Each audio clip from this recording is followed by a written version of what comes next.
to ePathshala for Linguistics. We are going to talk about language acquisition in linguistics. The module name is Multilingualism and Adult Language Education.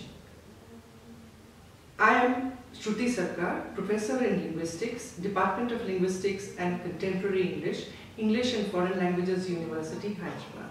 The objective of the unit is to look at how children and adults learn language. We particularly look at adult second language acquisition with the intention of looking at the similarities and differences between first language acquisition and second language acquisition with special reference to adults.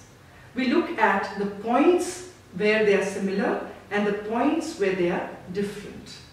So the unit will give a comprehensive view of how languages are learned in the mind. We know that children learn language very fast and without any difficulty. By the time they are 4 years old, they have basic mastery of the sounds of the language, the rule patterns of the sounds, words, and how words combine into sentences. How do they do these things in such a short time without anybody teaching them anything? Parents do not correct children for their mistakes, but still they learn the language. But adults, in contrast, are very different. They need a lot of instruction and a lot of exposure, and they take a longer time to learn the language. Sometimes they learn it, but not with such accuracy like a 5-year-old does in first language. In this unit, what we are trying to do is to look at language learning in adults. But let me first tell you that there are certain terms that are used together and they sometimes mean the same things. For example, when we talk about second language acquisition and bilingualism, in a country like India, it is bilingual, in fact it is multilingual. But when we talk about bilingualism and multilingualism, we are talking about the product of language learning, how much children or adults achieve after the process of language learning. But in second language acquisition, we are not interested so much in the product, whether a person knows 2 languages, 3 languages or 4 languages, but we are interested in how the second language is being learned. So in this unit, we will look at 3 important things. One is first language acquisition, that is when children learn it from their childhood.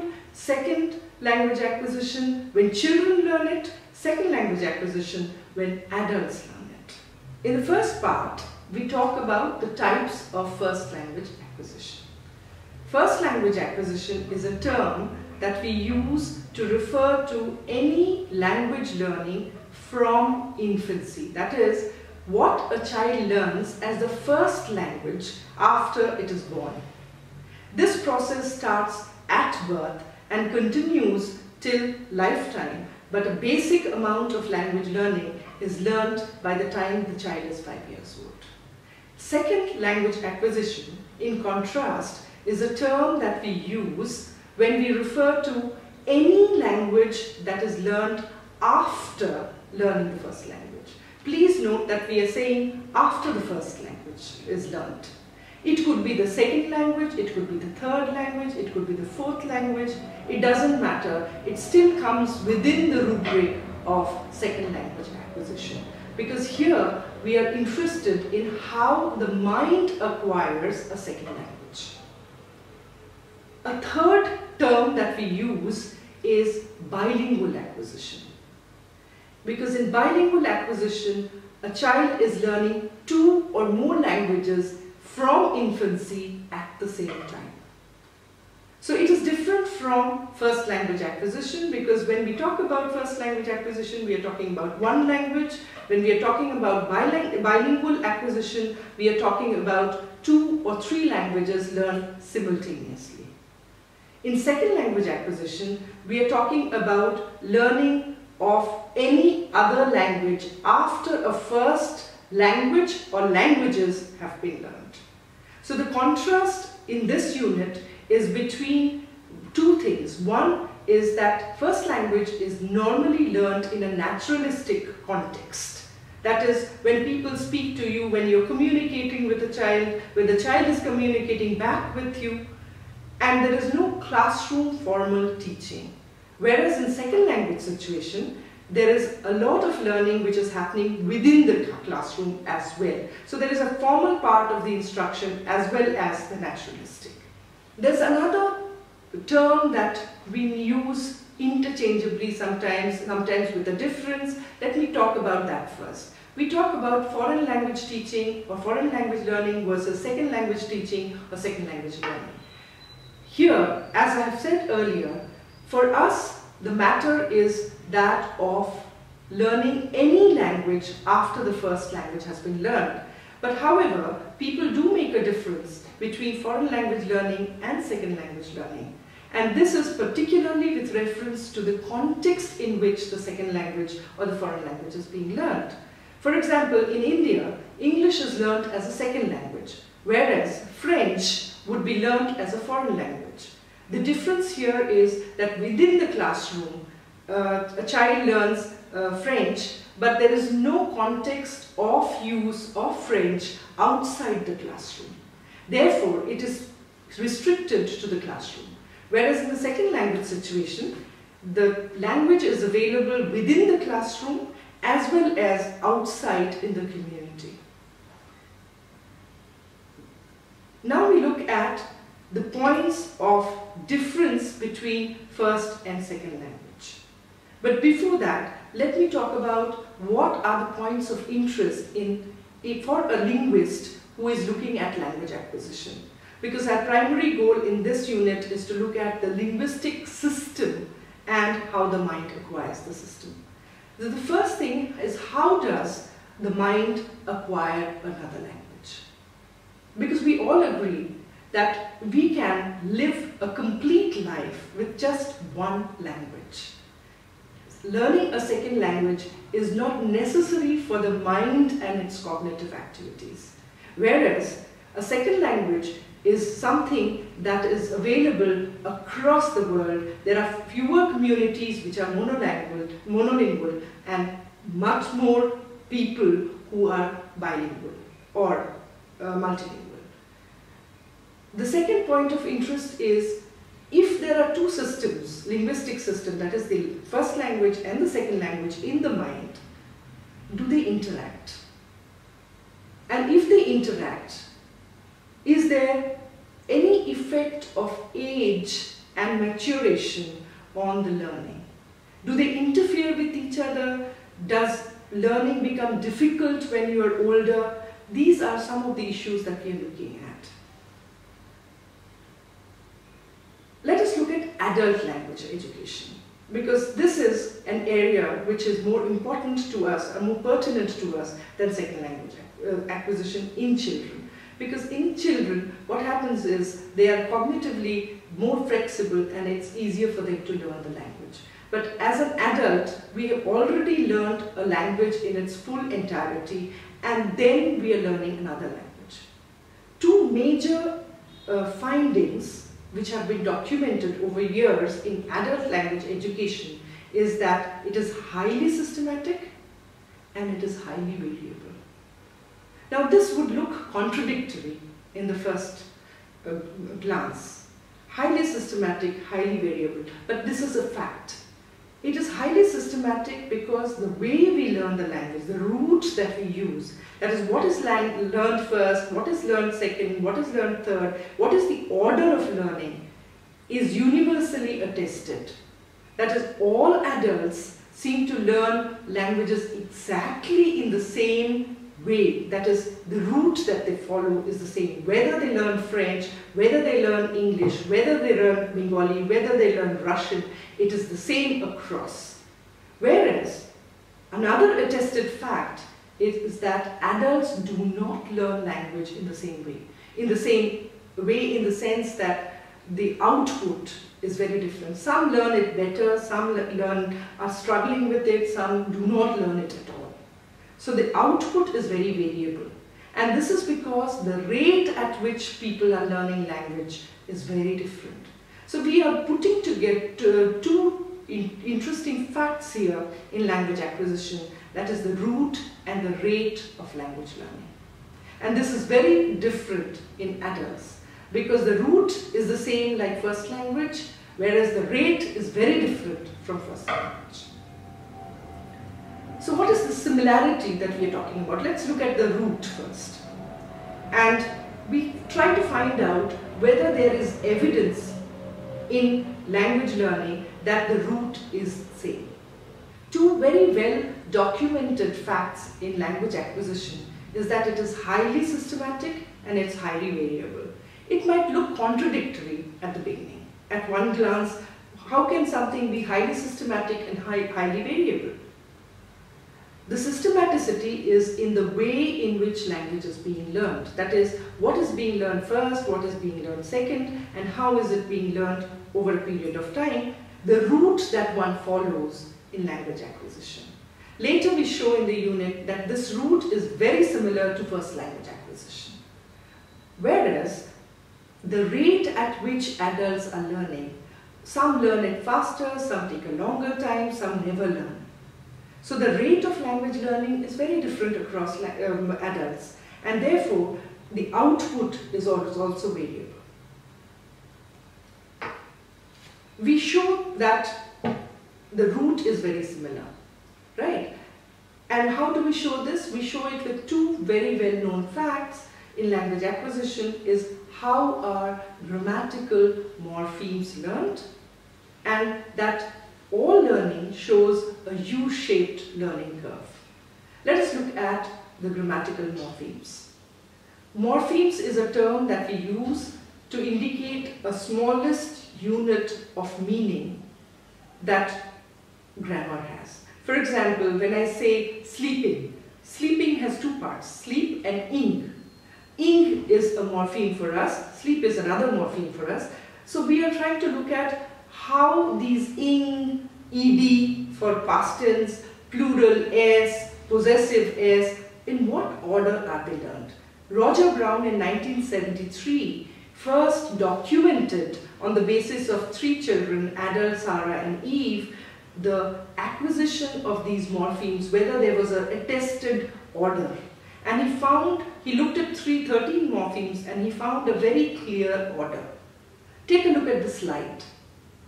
You'll find that present progressive, that is ing, is learned first, followed by the preposition in and on, followed by plural, and then followed by the past irregular, that is the went, then possessive, and finally you will find that past regulars and other things are learned.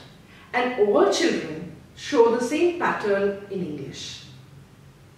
This was replicated by another person called Dewey and Bird in 1973 to show that second language children follow almost the same route, that they learn these morphemes in the same order. With some variation, but statistically it was the similar order. Krashen in 1977 did the same study on adults, and he actually broke these 13 morphemes into 3 boxes. And each box has a set of morpheme, and once the first box was acquired, then the second box could be acquired, then the third box could be acquired. So which shows that first language and adult language acquisition follows the same route. Look at slide for Krashen's natural order hypothesis. The second point which indicates the similarity between first language and adult language acquisition is what we call the U-shaped learning curve. Let me take an instance. Take the word speak. The present tense of the word is speak, so I can say I speak every day at 10 o'clock for 15 minutes, which is absurd, but still possible in terms of a tense. I spoke would be the past tense. I spoke for 15 minutes at 10:30 yesterday. Between speak and spoke, children take a slightly longer time to understand that spoke is the past tense of speak. Initially, when they start learning, they treat speak and spoke as two separate words in the language with no connection between them. So there is no connection of one being a past tense of the other. So they use it correctly in the right place, in the right way. Spoke for the past tense, speak for the present tense, but they do not know that spoke is the past tense of speak. So there is 100% accuracy in the use. Whereas, by the time children realize that there is a connection between the present and the past is usually coded with ed, they then realize that speak should also have an ed. So you get the word speaked. So the child would say, I speaked yesterday, which would be an error. So immediately from 100% accuracy, you see a drop. And if you imagine on a statistical graph, you will find a drop. And then what happens is they realize that yes, speaked is the past tense, but no adult uses speaked. And there is another word, spoke, for it. So he has to learn to block the ed rule, which he has learned for other things, which works for other things like stop, stopped, walked, walked, talked, talked.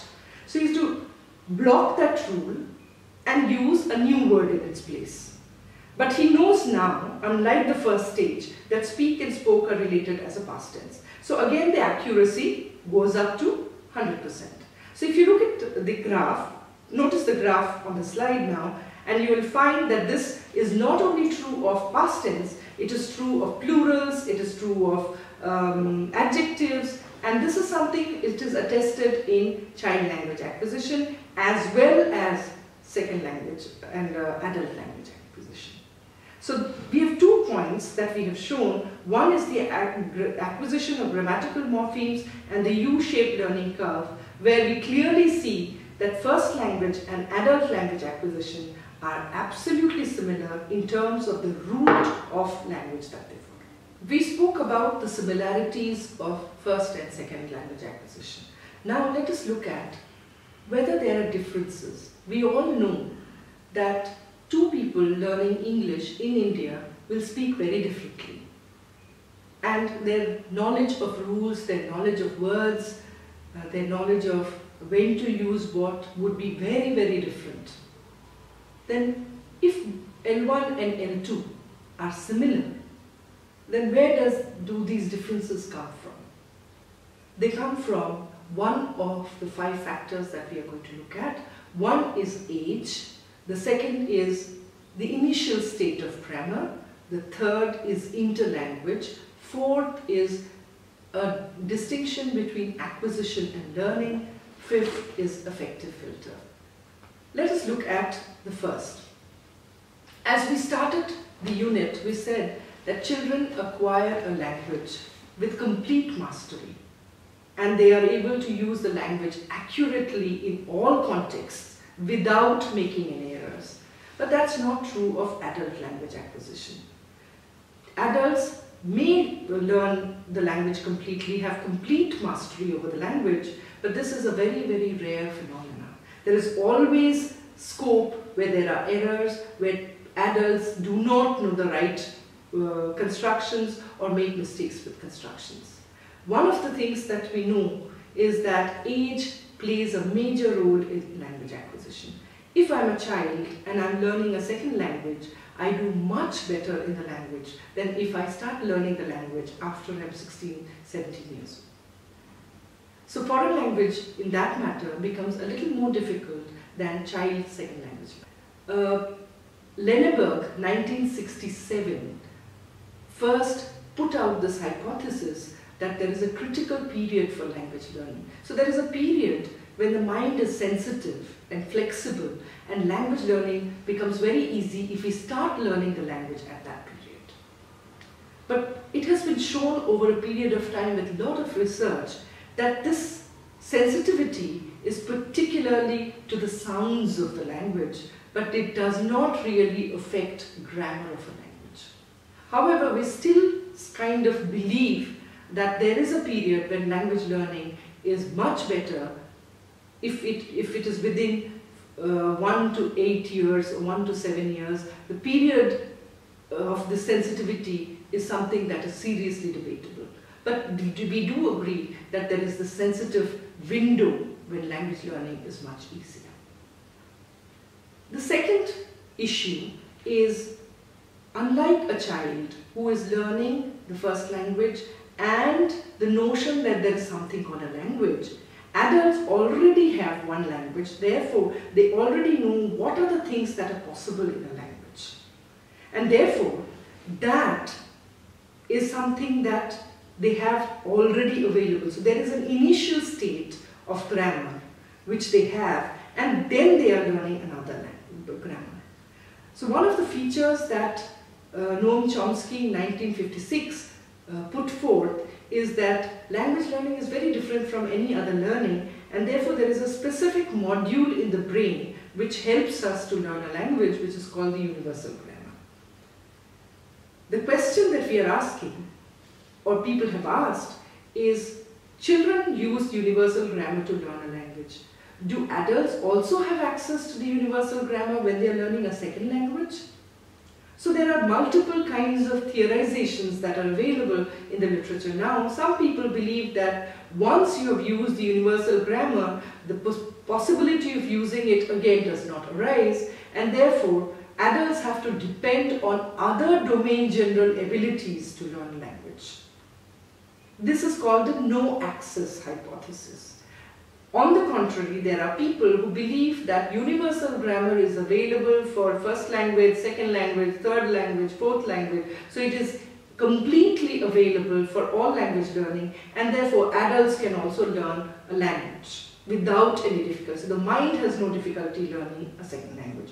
This is called the full access hypothesis. Then you have a middle point where people say some parts of the universal grammar are available, some are not available, and therefore adults find it difficult to attain mastery like a child, because those parts which are not available would be difficult and they would take a longer time to learn that language. So that is one point of difference, because there is no existent grammar in the mind of the child, whereas there is an existent grammar in the mind of the adults, which might create a problem. So we come to the third point, which is called the interlanguage. Now, when a person is learning a second language, the person has available the rules of the first language, and he is learning the rules of the second language. Now, what happens between these two? So what the person uses initially, are they like the first language, or are they like the second language, or are they totally different? They are neither like the first language nor like the second language. Let's take an instance. For example, if you take Hindi and I want to form a question, I will have the word kya in exactly the same position where the questioned element is. So I say, usne kya khaya? Usne seb khaya. So kya is sitting at the position of seb. So we don't need to move kya. But in English, we have to say, what was he eating? So what comes in the front of the phrase, the clause, and we have to move the what to the front. I cannot say, he ate what? That would be ungrammatical. But apart from this, what we find is that in English, we have to also invert the auxiliary and the subject. That is, I have to say, what did John eat? I cannot say, what John eat.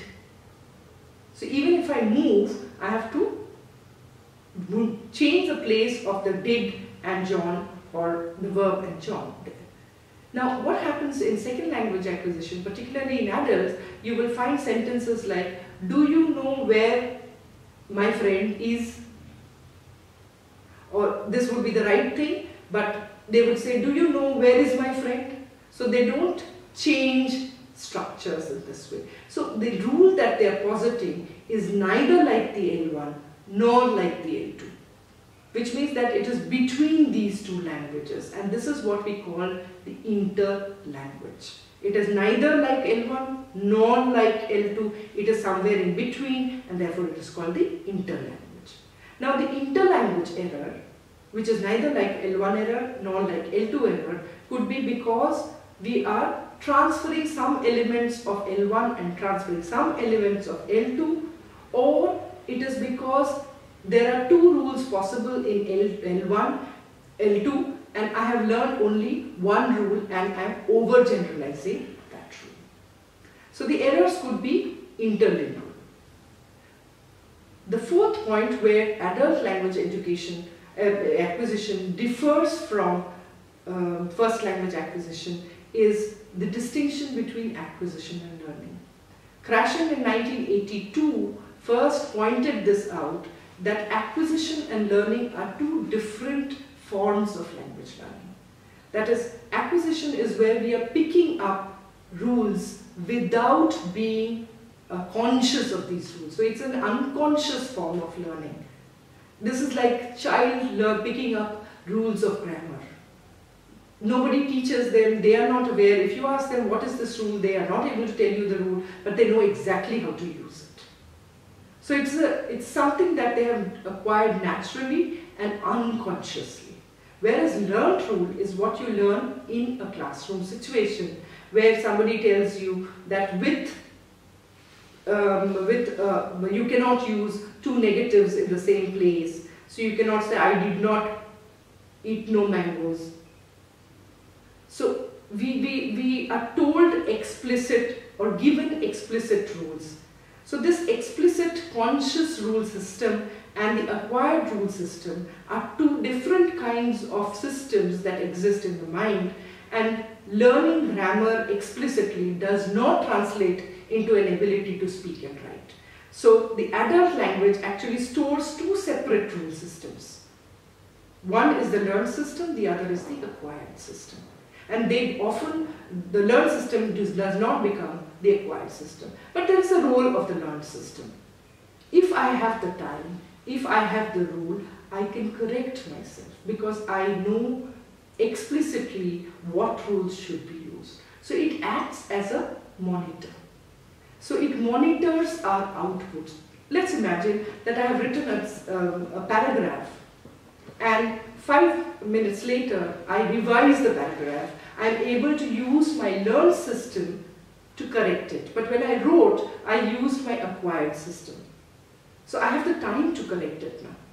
Take a look at the diagram that is given for you. So the monitor acts only when the rule is available, when we have the time to correct our acquired, the product of our acquired system. The last point that we make is that between the adult and the child, there is a big difference of what we call the affective filter.